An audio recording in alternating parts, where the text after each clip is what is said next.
Welcome back to the Angels franchise, everybody. I figured we'd start this episode heading over to Utah to watch the Bees face off against the Oklahoma City Comets. But specifically, we're looking at one of our top prospects. That's starting pitcher Nicholas Diamond, who will be on the mound today. He is not far from being ready for the show.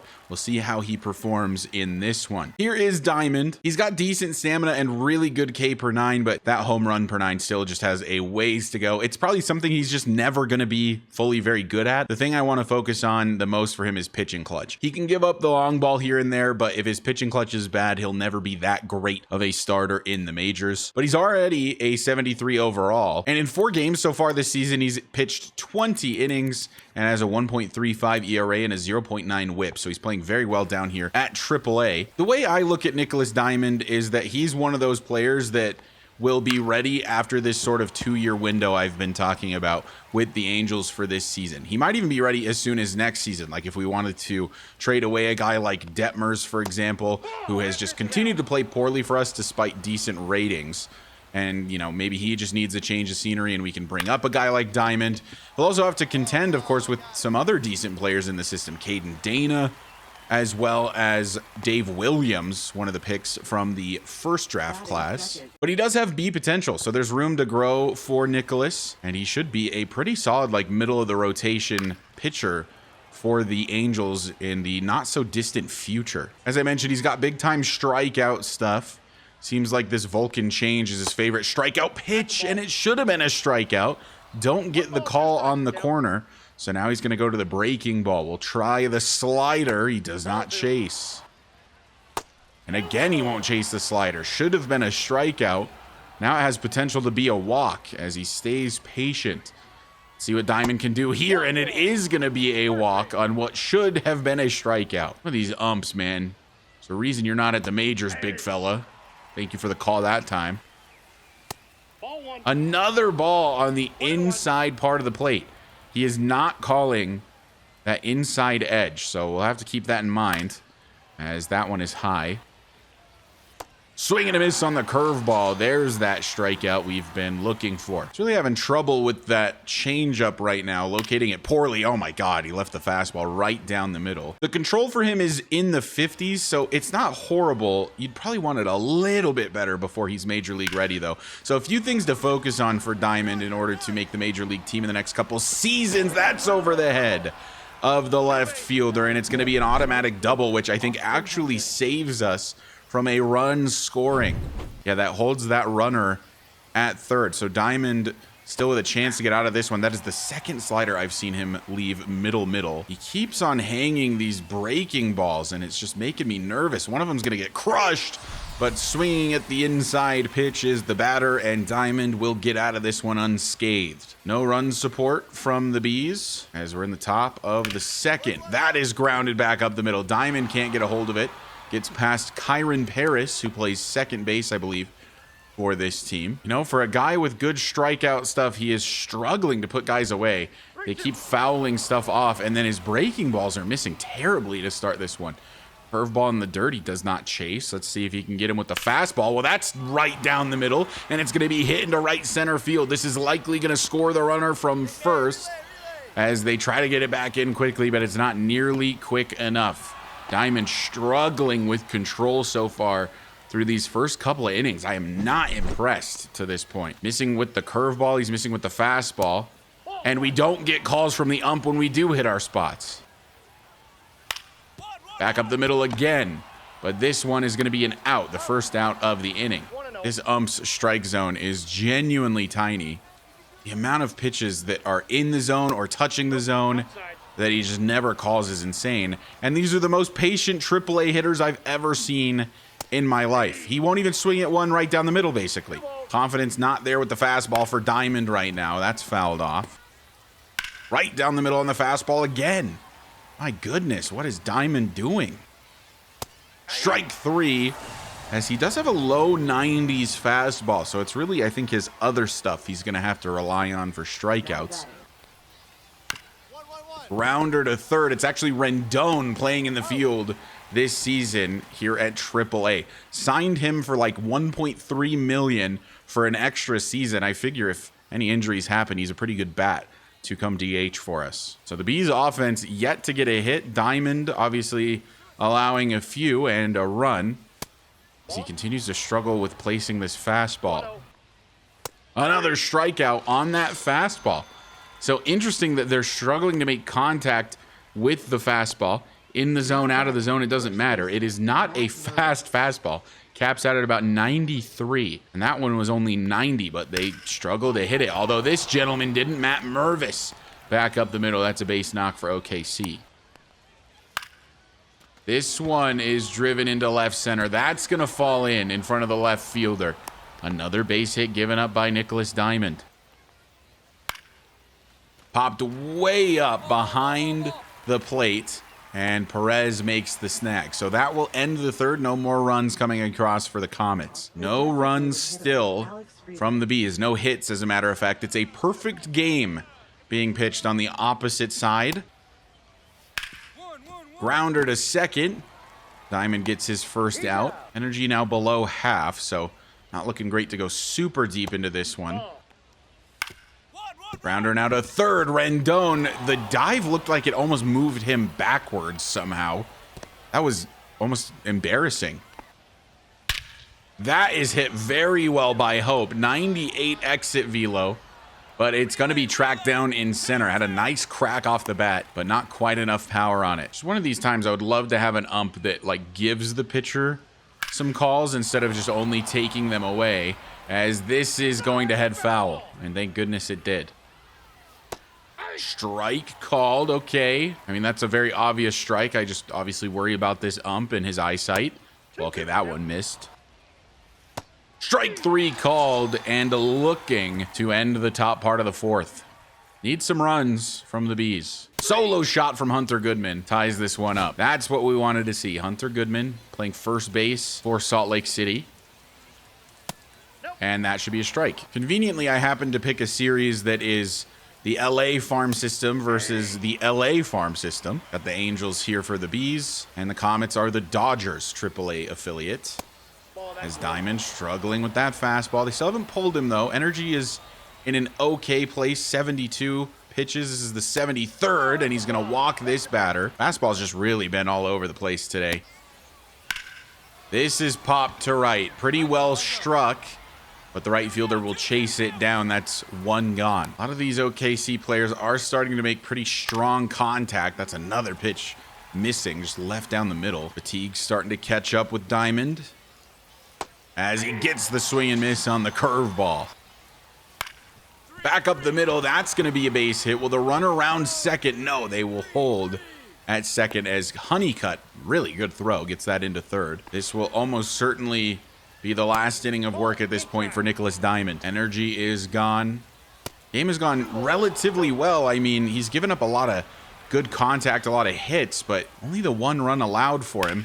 Oh, although, did I speak too soon? That one is going to stay fair, and that's going to allow at least one more run. Run arounding third and heading home. Diamond to back up the dish, but that's going to score a second one. And if it were up to me, I'd be pulling Nicholas Diamond right here. Just could not get through these batters quick enough. Despite supposedly having good strikeout stuff, nobody was swinging at anything. And then the pitching clutch, of course, is bad. So anytime somebody's on second, he gets worse as a pitcher. So still some stuff to work on for Diamond, despite the high overall immediately after being drafted. I think if we can get that pitching clutch to about a 50, he'll be looking much better to make a major league debut. Bees would end up losing this one 5-1. Diamond would end up with a fourth earned run given up by a relief pitcher. Allowed 8 hits, had 6 strikeouts, 2 walks. Wasn't overly impressed with that performance, to be honest with you. Seemed to lack a lot of control. So back with the major league team now after a quick pit stop at AAA. Win over St. Louis. And we're on a road stretch here. And now 4 losses in a row. I was hoping for a better start from this new look Angels roster, but things are just not going well for the team right now. Castro is cold. Alonso dead cold after starting the first 4 games with a 2,000 OPS. Has now tanked to a sub-180 average. Almost half of his hits are home runs. He hits the long ball or he he does nothing else. That's about it for Pete Alonso right now. Ryan McMahon, also a decent power guy, only 1 homer so far this season, but is batting pretty well at a 267. Ryan Noda's playing well coming off the bench, but has only had a couple of hits, so limited playing time for him. Trout is playing well in his return this season, so far staying healthy. Kjerstad has been one of our better performers, but if we sort by average, there's not a single starter right now that is playing great to start the season. Like, we'll take a 267 as your overall stats, but usually, you know, you start the year, you've got one guy hitting like a 400 or like the 350s, just red hot to start. Nobody's hot to start. In fact, a lot of us are cold, but nobody is hot. And DeLauder is on very, very thin ice. I'm going to give him till the end of this first month of the season. If that average is not back over 200, I think we're sending him down and maybe giving like a Vance Honeycutt a chance, or even just starting George Valera. So we officially have Pablo Tejera 100% scouted. He has tanked down our draft board. Looks like he's still a good player, just not elite. 72 to 87 potential. Not a guy that I necessarily want to go after with that 11th overall pick. I think we can do a lot better. We're now going to call up Fernando Arellano and see what his true potential looks like. If things pan out as they look right now, he's much more of a contact hitter than a power guy, which is a bit abnormal for a typical first baseman. Jonathan Hanks was 26th on our draft board, now drops to 47th after a week of scouting, but we'll still get him to 100%. It never hurts to get these not ranked guys completely scouted. But we did just find potentially our guy in Theodore Pittenger, an Australian third baseman. Big win, 13-8 over the Yankees. Bats really get going in this one. That's nice to see. Couple hits for O'Hoppe, who's having a okay start to the season. Ryan McMahon continues to play pretty well. Zach Neto not struggling as much as he did last season. He had 5 RBIs in this one, actually. So maybe that will get his season kick-started. Valera played in place of DeLauder today, got his first 2 hits of the season, and will continue simming through the month of April. So another week in the books, a loss in the series against Toronto. And before this series versus Washington, we had actually lost every series so far through April. We're 12-15, things not going particularly well. Mike Trout is red hot now, though, batting nearly a 290, over 400 OBP. As long as he's not stealing and getting injured, we will take this level of play. He's down to an 83 overall, though. Pete Alonso's struggles have just continued to get worse. Only 2 hits since I last showed you the stats, 158 average. McMahon's on a cold streak. Joe Adele is playing decently. DeLauder has it at a 182, and his numbers aren't great, striking out a bunch. Here's another look at the pitchers. Soriano is playing very well to start the season. Means is playing all right. Whip is a little high for Bayo, but not too concerning. Shane Bieber's numbers are decent. Detmer's decent. Ben Joyce has been pretty good. Hans Kraus has been horrible. Chase Silseth has been horrible again. I think we need to trade Silseth. I know he's a 78 overall, but with that 64 stamina, I just never really see him being a starter for us, and he continues to be bad out of the bullpen. Let's trade him to a team that could use a starting pitcher and one that is relatively decent, because I'm just sick of seeing this guy absolutely suck on our bench year after year after year after year after year. Had one good year in 2023, and he's just been riding that high since, I guess. So another week of scouting, another first baseman falling down our big board. I'm going to let him be 100% scouted, but I don't love that. And then Jonathan Hanks, he's at 90%. We're probably done scouting him. One good thing about him, though, is that he does have a decent walks per 9, which is something that typically these guys who are looking to develop will need. So we're looking to sweep the Nationals. We're going to jump in with a player lock with Pete Alonso, because what in the world even happened to the guy? He had that elite start to the season. I thought I was a genius for making that signing and then trading away Nolan Shawnuel, one of our better young players. But now he's batting a 158. He does have 6 home runs, but the man can only hit home runs, I guess, and he's just not hitting them very often. Need to see some more base hits from the likes of Alonso. Hopefully we can get his season going today with a player lock, but I also know that I could entirely screw things up, but this is going to be hopefully extra bases for Alonso. He is slow. This might get back in too quickly. Alonso sliding head first. He's safe with a double. Just what the doctor ordered. He has more home runs than doubles so far this season. Ryan McMahon's numbers have come back down a little bit, 237, but still playing all right, and he provides some really good defense for us.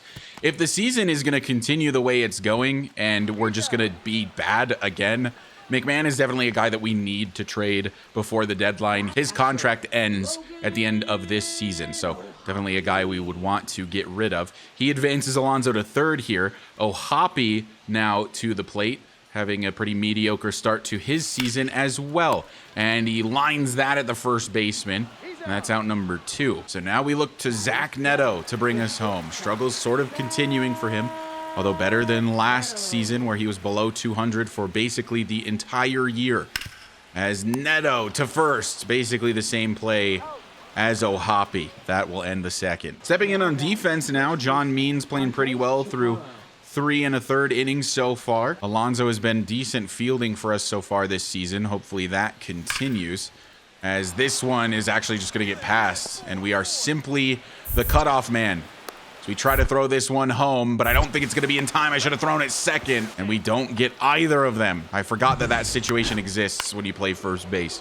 That has you pick between like this sort of scripted event, as the Nationals add 2 runs. And now we're to an Alonso plate appearance. Had that double earlier. Now he's got a runner on. Double would probably score Trout here. This is right down the middle. Felt like I had to swing at it deep to center field, but it's going to be caught on the warning track. Feels like that one should have been the 7th home run. Now 4-1 for the Nats. I mean, we've already won the series, but would have loved a sweep against a lesser opponent. Still possible at this point, I guess. Just feels unlikely. Runner takes off. Alonso could have crushed that one. I'm late on the swing. That's Joe Adele, I believe, over there on first, as we get a lucky call. Alonso, grounder to short. He's going to get doubled up. You already know. He's like the slowest man on the team. That'll end the 6th. He's gotten a couple good ones to hit today. Doubled one of them, but other 2, no dice. It is now 7-1 for the Nationals. Bottom of the 9th, 1 out. This game basically already over. Alonso just playing for pride at this point. That's hit very well. 102 off the bat. Is it going to die in center as well? It is. Center fielder jumping. No, it's over the fence. Thank goodness. My heart was shattering before my eyes. But Alonso gets another homer. So a double and a home run in this one. Is 7th already on the season.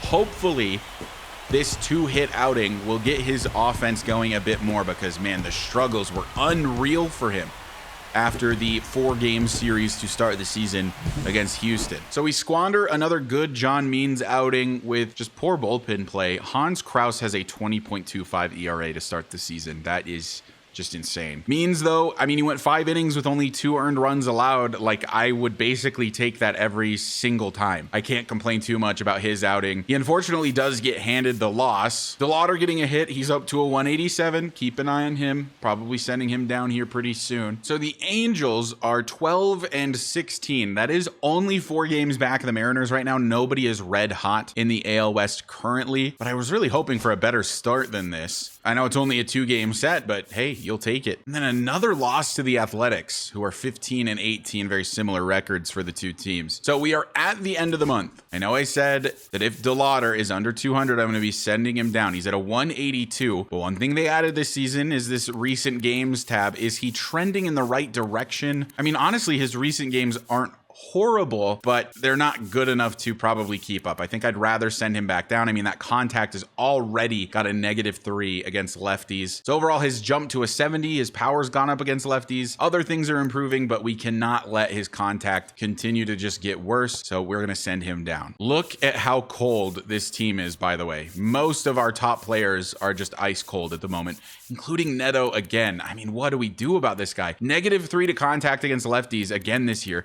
Back down to a 200 average. So DeLauder will go back down to AAA, using up one of his options. And Honeycutt, who is not playing super well at AAA, is going to move down to AA to play a bit more there. Jake Fox is playing well there. So Rada would be the guy maybe to send down to A. I like Nelson Rada. So we're going to send down John Spikerman to Class A instead. Now, I know this is weird. It's early in the season. It's probably ill-advised. I'm not doing what I did last season, where I just let Neto rot at a 200 average for the entire year. I'm sending Zach Neto down. He has 4 years of MLB service, so it's not going to stop me, because he has to have 5 years, and he has his minor league options. Neto just needs some time at AAA. He needs to get the bat going. Bad spring training, horrible last season, bad so far this year. I can't deal with him just getting worse again. It's getting to the point where he's more of a liability than an asset. And Scott Kingery will come back up to the major league team just to sort of fill a roster spot and be the backup infielder. He will not be starting, because Gabriel Arias is going to be starting. He's also only batting a 200, but with obviously way less opportunities than Neto. We also need to call up another outfielder, and that man, despite being cold at AAA and despite regressing, is going to be Sam Hilliard. He is just that depth outfielder that we have on the team. There's nobody else playing super well right now other than Jake Fox at AA. I don't think he's ready, so it's going to be Sam Hilliard. But the man getting to start in center is going to be George Valera. We're going to give him his opportunity, same way we gave DeLauder his chance. And then we're going to shake up the lineup. Trout's going to stay second. He's like basically the only guy on the team playing super well. Adele will stay third. He is regressing this season. Fantastic. Ohapi continues to get worse against lefties. Like, what do we do about this team? Just nobody is playing well. Absolutely no one. Definitely have to shake up the lineup. I mean, something has to change. I think maybe we put Ohapi at 4. He had a good year last year around the 4 or the 5 hitter, so we'll give him the chance to do the same. Kjerstad has been decent at the very least, so I think he deserves to move up the order. He'll become the 5-hole hitter, and then it'll be Alonso, then McMahon, Arias, and Valera. But I'm already starting to feel like we're just going to have to blow it up at the deadline, unfortunately. The team is just not performing like it really should. So back to AAA we go for a player lock with maybe the most unlikely guy you would have expected at the start of this series, Zach Neto. Just have to get him going again. He was so good in our first season. I don't know what happened to the guy. He's lost all confidence. He's got the yips. It's a Nicholas Diamond start once again. I simply do not know what's going on with Zach Neto, but we're out in the field with him. He is definitely the best player on this field right now, as we're going to try to turn 2 here. Christian Moore on to first.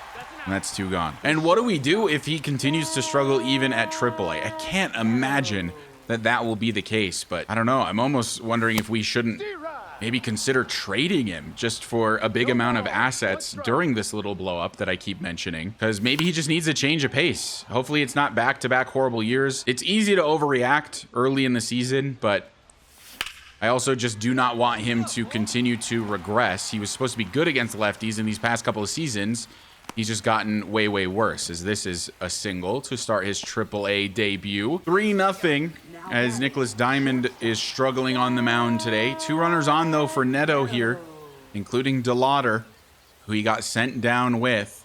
It's got to feel bad for Zach Neto, right? I mean, supposed to be one of the best players on this Angels team, and you've been sent down to AAA due to poor performance, and now you're going to fly out to center. Another chance for Neto. And I guess the question becomes, how long do we leave Neto? Oh my God, that's right off the pitcher. How long do we leave him down here at AAA? That had to hurt so bad. That was 106 right back at the pitcher. Where did that hit him? We don't even care. He's not even injured at all. Right back at him, got him in the thigh. I mean, I guess if you wanted to hit anywhere, maybe it would be there. But that's going to give you a dead leg for sure. 106. Are we going to get doubled up off the bat of Hunter Goodman? That's exactly what's going to happen. But Salt Lake is up 4-3. So a couple hits in AAA now for Neto. Can't imagine we should leave him down here very long. Obviously, I think the team at the majors is going to struggle without him. But I mean, I say that he's just been bad. So are we really? That's the question. Is Gabriel Arias just going to pop off with his additional playing time? Who knows? You never know in MLB The Show. And this is going to be another hit for Neto. This is exactly what the man needed. He's going to get red hot at AAA. We're going to bring him back up, and hopefully that continues. That is the whole plan. Hunter Goodman with a base hit. Neto going to try to get to third. Aggressive base running. He's safe. Wow, I thought they got him. That was a pretty good throw. But we're still going to end up losing this game from the on-deck circle even. It's Kyron Paris. Pops it way up, and that is game over. But we don't care that much about the win-loss here for Salt Lake. What we care about is the fact that Neto had a really good game. So back to the MLB team. How are they going to perform with Neto now out of the lineup? Well, they're up 7-4.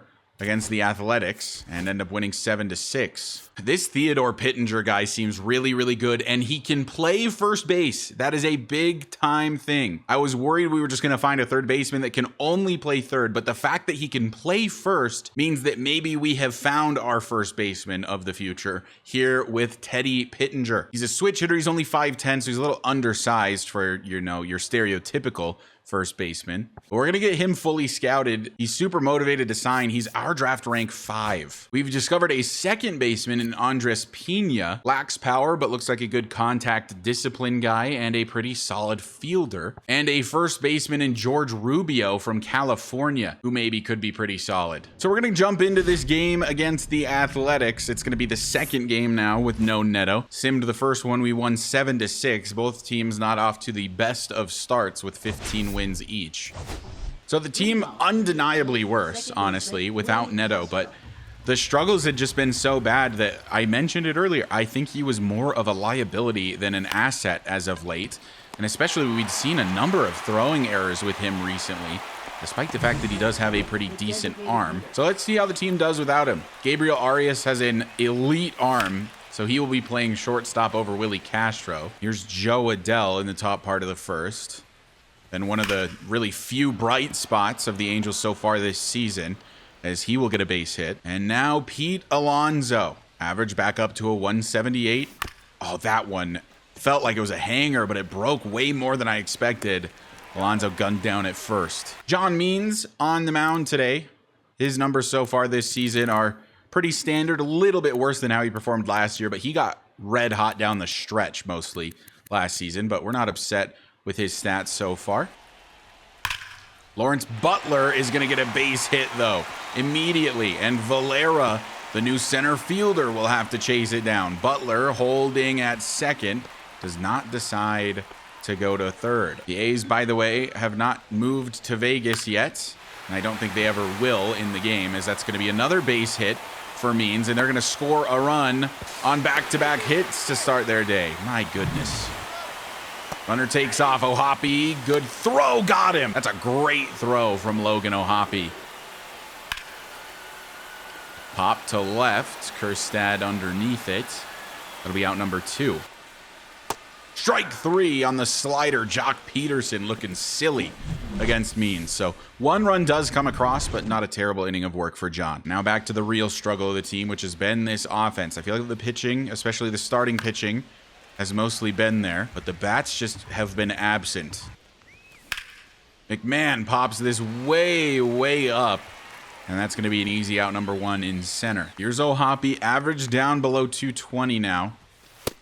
When we started this series, I really expected just like a lot of growth from Ohapi, from Neto, from Shawnuel, and we just haven't seen it really at all. Like, Ohapi had a decent year last year, was terrible in 2025. Neto was the inverse, as that goes foul. And then obviously I think Shawnuel was okay last year, but had really struggled year 1, and then regressed in terms of his potential. So he was basically already at his potential, no longer really kind of a future star on the team. Just was hoping to see more from the younger guys, and we just haven't seen it. We've gotten really unlucky with the bats in this series. Oh my God. Well, I'm switching to a sort of offense lock style of approach where we'll just let Means AI continue. Immediately gives up a solo shot to Langoliers, and we're kind of focusing on offense only for the rest of this one. In a 2-0 hole now, though, against the A's. Heston Kjerstad has not been great for us so far this season either, but 235 is at least passable. He does have an 801 OPS, good for 3rd on the team. And he will strike out on a slider. George Valera this season, by the way, is wearing 17. Shohei Ohtani's number. I mean, somebody had to take it eventually, right? On to the top of the 4th. It's Mike Trout. Still no runs for the Angels. This is well struck from Trout to center field, but I don't think it's going to be remotely deep enough, and it's not. Joe Adell's got his average up to a 283. Like I said, one of the few bright spots on this team so far. Thing about Joe Adell, though, is that his true potential, I believe, is an 81. He is at that true potential. He's just not going to get a whole lot better than he is currently. In fact, he is actually regressing. You don't see the numbers here, but there were about 4 -1s that I saw previously with Adell. So this is basically his ceiling. And I don't know, this Angels team is in a really weird spot. A team that just really, I think, needs to go full rebuild, blow it up, youth movement, be just absolutely terrible for a couple of seasons. I'm really disappointed with how this season has started. I thought that we had plugged a lot of holes, but it's been so bad. Alonso opposite way, but they had a slight shift, and the unluckiness continues for the Halos. 2-run shot from Soderstrom. And Means' day gets a little bit worse. Now a single from Hernandez, and he gets out of it. So now it is 4-0, and we have 1 hit on the day. McMahon pulls this one. That's going to get down for a single, a leadoff single for once. What is up with all of this missed contact from these players? This episode, last episode, I have so many good timed swings, and they just miss. That's all them. All I can do is control the timing. The vision, the actual contacting the ball, that's all them. Oh, Hoppy, opposite field, but that is sky high, just in front of the warning track. Gabriel Arias chopped to short. Error on the just little toss to second, and everybody's safe. What in the world? How do you mess that throw up? Should have been the end of the inning. Probably would have been doubled up. Now instead faces Heston Kjerstad with the chance to get within a run. Oh, they're going to get another opportunity to double us up. Congratulations. This time they succeed. My goodness. Still 4-0. Top of the 6th. Squandered opportunity there in the 5th. Valera, a Rule 5 pick from a year ago. Ended up being a pretty decent depth piece, I think. This is hit to center, and that's going to get down for a base hit. This is hit pretty well from Castro. Deep to right field, but is still going to be caught with maybe a foot on the warning track, as we just can't get enough power behind these swings right now. Everything's a fly out so far today, and Valera nearly getting tagged out at first. This one right down the middle. Please tell me Trout got a hold of it. No, it's short of the warning track. Not even Mike Trout, some of the biggest power on the team, can get a hold of one right down the middle right now. Just nothing is going this Angels offense way. And again, my timing is good. That bad contact is on him. That is right down the middle. That should be a 2-run homer. Joe Adell has worked his count full now. Pitch from Chandler on its way. His 91st pitch pushed the opposite way. That'll get down in front of the right fielder. And it was a hit and run as well. Obviously running on the 3-2. Valera's headed home. I did not select that. I have auto base running on, and they sent Valera. That is just insane. That was going to be our best chance with Alonso coming up next, and the third base coach sent Valera. I mean, that's why I play with auto base running on, is because it creates those types of mistakes, which just really otherwise are not going to happen. I like to think of it as the actual third base coach making those types of decisions, and the guy is an idiot, evidently. Pitching change for the A's, top of the 7th, Pete Alonso leading off.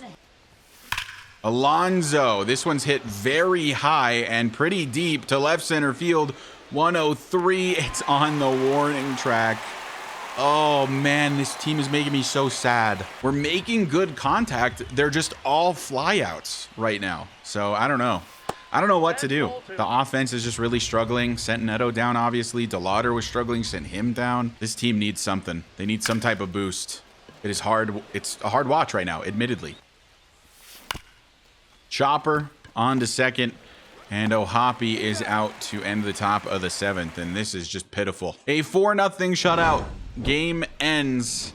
Angels can do nothing right offensively right now. Another loss for Means. Good inning of work from Kraus, who brings that just insane ERA down a bit. And just look at this offense, man. Joe Adell, best bat at a 284, which is solid. Trout's back below a 250. Adell's our only guy batting above a 250 right now. We've got a lot of guys below 230 and almost everyone below a 240. It's hard, man. This Angels team, it's cursed, I swear. It feels like this roster shouldn't be this bad, but it just continues to be. And I guess nothing else to do but to just continue simulating. 10-0 win versus the Astros. So finally the bats are doing something. Arias with 3 hits. So Hoppy still didn't get one. Valera didn't get one, but a couple hits from guys who needed it, including 2 from Alonso. We're still hanging around 500 for what it's worth. So I know I sound all depressed and sad, but it's because I was hoping we'd be, you know, like 5-ish games above 500 by this point. I really felt like we had a roster to contend a little bit more. And at the moment, that's just not happening. We are only 3 games back of the Mariners, so nobody's pulling away. It's still very early. I gotta not overreact, but sometimes it's hard not to, and seeing the way the bats are playing, it's hard not to overreact. Wow, Theodore Pittenger is incredible. 79-94 potential, 64-79 overall. Plays third, first, and right field, so he's a corner infielder that can also play right field. And look at these attributes. He's a 64-79 overall. He's gonna be good immediately. Like 64 at the lowest. He's not going to be far from the show. He's going to have good potential. He is number 2 on our board after being fully scouted. Normally, I would wait on a not ranked guy, and maybe I still will, but this feels like a guy we should almost just take with that 11th overall pick. I mean, best available. He's the best we've found by a mile so far. Neto, 1 week at AAA, he is batting a 500 right now. I mean, the guy obviously should not be there. That much is abundantly clear. And by the way, Cutter Coffee, he was playing really, really well at AA, batting like a 327. So I brought him up to AAA, and so far he is not disappointing. He's playing really, really well to start this season. One of the few bright spots in the organization right now. Slugging percentage is horrendous. We'll give Neto a little bit more time, of course. Don't want to just call him back up immediately. I think the same problems will persist. 1-0 loss against the Yankees, 18-21. Okay, but then we sweep Baltimore, and they're an over 500 team, and we are back to 500. Are things starting to get going for the Angels? Well, let's take a peek at stats again. Pete Alonso is hot. Thank goodness. His recent games, yeah, are very good. 200, 400, 600. Lots of multi-hit games. So he's getting it going. Ryan McMahon's still cold, getting colder even. Joe Adele is still playing super well. Trout still just playing pretty well. No complaints here considering the dude is down to an 82. Valera is starting to play pretty well with more playing time. Arias is playing okay. I mean, better than what Neto was doing. And Sam Hilliard in his relief appearances has a number of hits already. Okay, that is a 4th win in a row now for the Angels, beating the Rockies, a team that we should, of course, be beating. The Rockies actually beating us in game number 2. We're going to enter this final game of the series against the Rockies. We're actually about to lose this series to the 15-29 Colorado Rockies. Joe Adele deep to left, still going back. That's out of here on the first pitch he sees. Joe Adele with a 3-run homer to take the lead for the Angels late in game 3 against the Rockies. I did not think that had a chance. It was less than 92 off the bat, but it got out of here carrying in that mile-high air, and we will take it. I am shocked at how many people are here to watch the Rockies. Look at how full the outfield is. Trying to see the corpse of Mike Trout at this point. Like, I don't know. Why are so many people here? Why am I swinging at that? Angels would end up getting the win after that 3-run bomb from Joe Adele. A much needed series win against the Rockies. Would have been really sad had we lost a series to them. Ohapi with 3 hits on the day. Pete Alonso, no hits again. He had brought his average back above 200, now back to a 199. Gabriel Arias is playing really well in place of Zach Neto. 3-hit day today. He's got a 290 average. So let's go ahead and sim one more week, and then we'll probably wrap up the episode there. So a 4-game losing streak as I start simulating, but then we did win back-to-back against the Mariners, scoring 9 and then 13. So, I mean, the offense is starting to play a little bit better, but we're once again just hovering around 500. It was kind of the same case last year. And in fact, at this point, I think we were a decent bit better last year. Trout is dead cold, but he has stayed healthy for what it's worth. And Alonso continuing to only bat around a 200, but he does have 13 home runs. Joe Adele has gone ice cold in recent games. His average was up over a 280, now tanking all the way below a 260. Erstad's starting to play better, and Gabriel Arias is unironically playing very, very well at shortstop for us. This is what I've been wanting to see from Zach Neto, and we're getting it from Gabriel Arias. So why would I want to bring Neto up when Arias is just playing well in his spot? I mean, Neto is playing fine at AAA, has a 292 average. He's been there for about 3 weeks now. Like, these are really good numbers. Don't get me wrong. He's playing great, and he's seeing improvements, which is excellent, something we haven't seen in a couple years for Neto. So if he's improving and Arias is just playing better than he was anyway, I might just stick with Arias for a little while. We have found another special player in Alexis Valenzuela, a starting pitcher from Puerto Rico. Concern with him is just that it looks like his starting overall is going to be really, really bad. And I also struggle to want to draft a kid that has terrible walk per 9 and pitching control to start. Like, he's gonna have to sit at single A for a really, really long time with those type of attributes, because he'll just get completely destroyed at AA or AAA. Andres Pena still looks like a pretty good player, actually. He was initially in our top 30 on draft rank. Now that he's been scouted a little bit more, he got worse, but he still looks solid, to be honest, and with really good discipline, which I find very exciting as a second baseman. A second baseman with good discipline and good speed would be elite for this team, to be honest. Just a guy who can get on base and then steal a base for these guys with high batting clutch. So he very much reads as a leadoff guy to me. Gonna scout him for one more week. I've also found some outfield prospects, but but none of them look particularly good. And to end the episode, can we win versus the Mariners? Well, we've got an injury here, but we're going to keep him active. No, 11-2 is really, really bad. So let's take a look at stats so far. I haven't really talked about pitchers again for a while. So let's see how everyone's doing. And to be honest, the numbers I'm seeing are really solid. Detmers is playing super well. Means has been pretty good. Bayo has been decent. Quijada's whip a little elevated, but these are good numbers. Soriano's numbers are great. Ben Joyce's numbers are pretty good. Victor Gonzalez has good numbers. Bieber's numbers are higher than what I would have liked after signing him to the deal that we did. Aaron Ashby has a bit of a high ERA, but not super concerning numbers. So as I mentioned, it is very clearly not the pitching. The pitching is not the issue. Our worst pitcher right now is probably Chase Silseth.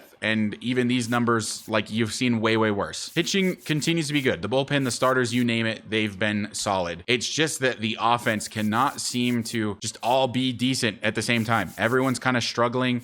There's nobody really sort of standing out. Arias is still playing well for what it's worth. Sam Hilliard continues to play super well off the bench. He's regressing like crazy though. George Valera playing a lot better than DeLauder was playing. So that feels like a worthwhile change. Like I think the changes that we made definitely helped the team. Arias is playing better than Neto was. Neto was really struggling and now he's improving at AAA. That is a win-win. DeLauder was playing really, really bad at the MLB level. Valera's playing much better in his place. And DeLauder is playing really, really well at AAA and seeing improvements. So I think that these were the correct moves to make. As stupid as I feel for sending a guy like Zach Neto to AAA, I think it is very obviously working out for the best for both parties. Though the AA bats are really struggling. You thought MLB was bad? Well, AA gets even worse. The only guys playing like remotely well are Honeycutt, McGeary, and Skull. But you might be wondering how our pitchers are doing and some of our better prospects. Well, Dave Williams is continuing to have a pretty good season. He's now up over a 70 overall. Guillermo Nava, another one of our pitching prospects, having a very solid year. In fact, very good. Richie Batista is playing incredibly as the closer for the Trash Pandas. 15 saves, only the one blown save, and he's only allowed 3 runs in his appearances, which is 18.2 innings. So it's not nothing as a closer. In fact, the pitching at AA is playing so well down the board. There is not one bad apple here. AAA, a little bit of a different story. There's a few guys struggling, but Caden Dana is pitching very well. He's up to a 72 overall. Adam Kloffenstein is up to a 68. He's pitching well. George Klassen is struggling. Probably time for him to be sent back down to AA. And at this point, I think that I'd like to probably use him in some type of trade package. There's just other pitchers in the system that I think are better than him. He's up to 25 years old now and just continues to not play particularly well at whatever level we have him. Nicholas Diamond is pitching well. He's on a hot streak. He's regressing, weirdly enough, despite the potential being higher than his overall. I'm not sure why that's happening. Like, he's playing well, but he's getting regression. Do I need to send him down to AA? Maybe. Jason Emerson, really, really good at AAA so far this season. He does have 3 blown saves, so a little bit worse than Batista, but has pitched more innings and has only allowed 4 earned runs. So can't complain too much about Jason Emerson. He's clearly playing very well. I mean, honestly, for the most part, pitching just